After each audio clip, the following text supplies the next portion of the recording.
திருமாவளவன் அடங்க மறுப்பவரா அல்லது அடங்குபவரா? இந்த கேள்வியை மக்கள் உங்களிடத்தில் விடுறேன். ஒரு சிறு உதாரணம் சொல்கிறேன். பாட்டாளி மக்கள் கட்சி கிட்டத்தட்ட திமுக கிட்டேருந்து விலகி ஒரு 10 வருஷத்துக்கு ஆகும். அவங்க கூட நீ போகல. தொடர்ந்து கூட்டணியில் இருப்பது திருமாவளவன் அவர்கள். அதே மாதிரி எங்கே போனாலும் எப்பொழுது போனாலும் திமுக ஆதரவாக அவ்வளோ பேசியிருப்பார். அந்த திமுகவுடைய அவங்க கட்சிக்காரர் பேசினா கூட அந்தளவுக்கு ரொம்ப ஆதரவாக இருந்தவர் திருமாவளவன் அவர்கள்.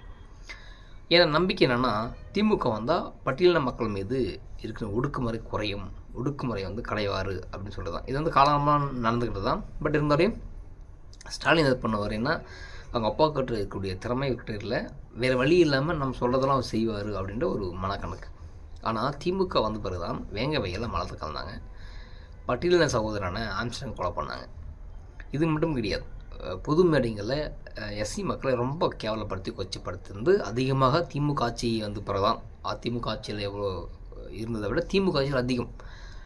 இந்த இடத்துலலாம் திருமாவளவன் மக்களுக்கு குரலை தரல. இது ஒன்று.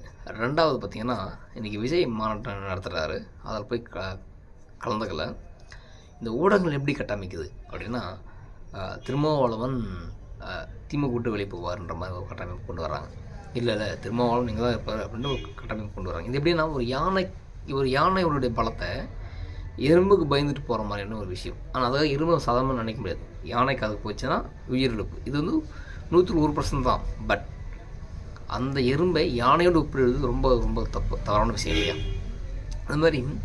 அதே மாதிரி ஏன் திருமாவளவன் அடங்க மறுக்கிறாரு அப்படின்னா, இப்போ சப்போஸ் நான் அந்த கட்சியில் வெளியே போகிறேன்பா, நான் வேலை கூட நிற்கிறேன் அப்படின்னா, அந்த இடத்துல ஆதவ அர்ஜுன் ஒரு அந்த கட்சி உடைக்கக்கூடிய இடத்துல ஆதவ அர்ஜுன் நிற்கிறார். இன்றைக்கி இல்லை நான் இந்த கட்சியிலே இருக்கிறேன் அப்படின்னா, அப்போ ஆதவ அர்ஜுன் என்ன பண்ணுவார்னா, இல்லை நம்ம தனியாக போகணும்னு சொல்லுவார். ஏன்னா திருமாவளவன் திமுக கூட இருக்கணும், ஆனால் அது அதிகாரத்தை கேட்கக்கூடிய இடத்துல இருக்கக்கூடாது. அதுக்கு சின்ன எக்ஸாம்பிள் தான், ஆட்சியிலும் பங்கு அதிகாரத்து பங்கு அப்படின்னு சொல்லி 5 முறை போஸ்ட் பண்ணாங்க, 4 முறை டெலிட் பண்ணாங்க. உங்களுக்கு தெரியும் நினைக்கிறேன்.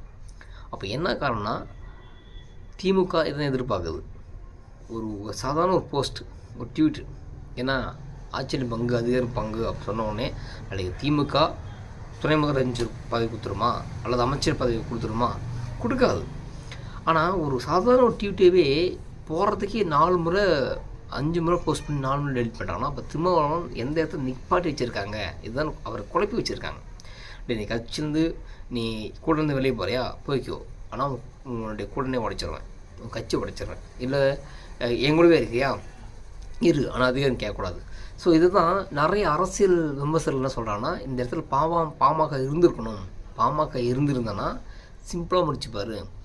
எப்படின்னா 4 எம்எல்ஏ இந்த ஈசிஆர் இருக்குது, பாமக 5 எம்எல்ஏ இருக்குது. பொதுவாக கூட்டணி கட்சிக்கு ஒரு அமைச்சர் பதவி தர மாட்டாங்க, சொந்த கட்சி மட்டும் அமைச்சர் பதவி தருவாங்க. ஆனால் கூட்டணி கட்சி என்ன பண்ணுவாங்கன்னா, அது அதிகாரத்தை கொடுப்பாங்க, ஒரு எம்எல்ஏ ஃபண்டு அதிகமாக கொடுப்பாங்க, டக்குன்னு செஞ்சு கொடுப்பாங்க. இதுதான் அவங்களால செய்ய முடியும். ஆனால் பாமக இருந்துச்சுன்னா அதெல்லாம் தெரியாது. என் கட்சிக்கு அமைச்சர் பதவி கொடு அப்படின்னு சொல்லிட்டு நிச்சயமாக ஒரு முக்கியமான அமைச்சர் பதவி கேட்டு மறுத்துறையாக வாங்கிட்டு இருப்பாங்க.